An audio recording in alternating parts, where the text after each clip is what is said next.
reference. Well, this union, this movement, this coalition that we're building is going to fight it, and it's going to fight it all the way, because it makes no logic apart from political dogma.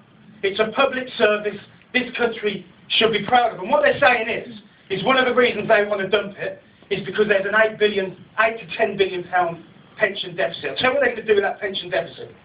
They're going to nationalise that debt.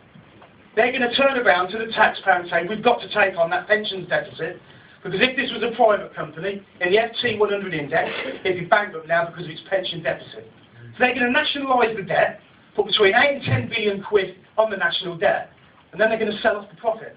The 400 million quid that the Royal Mail is making now in profit every year, the most successful postal operator in Europe, if not the world. The Americans, by the way, home of capitalism, they're not proposing to privatise their postal industry. They're quite happy with it where it is.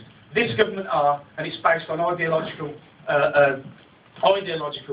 dogma. No mandate for it. The Liberals were the only one that mentioned anything about breaking it up. The Tories didn't even give it a mention in their manifesto. They've got no mandate.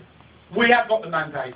I believe we've got the mandate of the people, and I believe that we're going to be able to fight this and fight it once again and win it. Because at the end of the day, the ideas and the politics of the last century should stay there.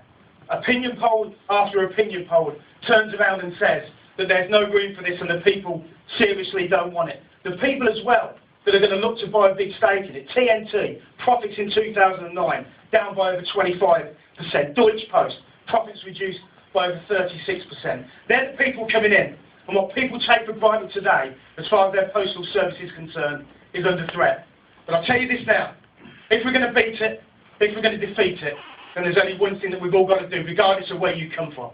We've got to stand together in unity to make sure that we build up a coalition that's a community-based coalition that's got the mandate. We will and we can succeed.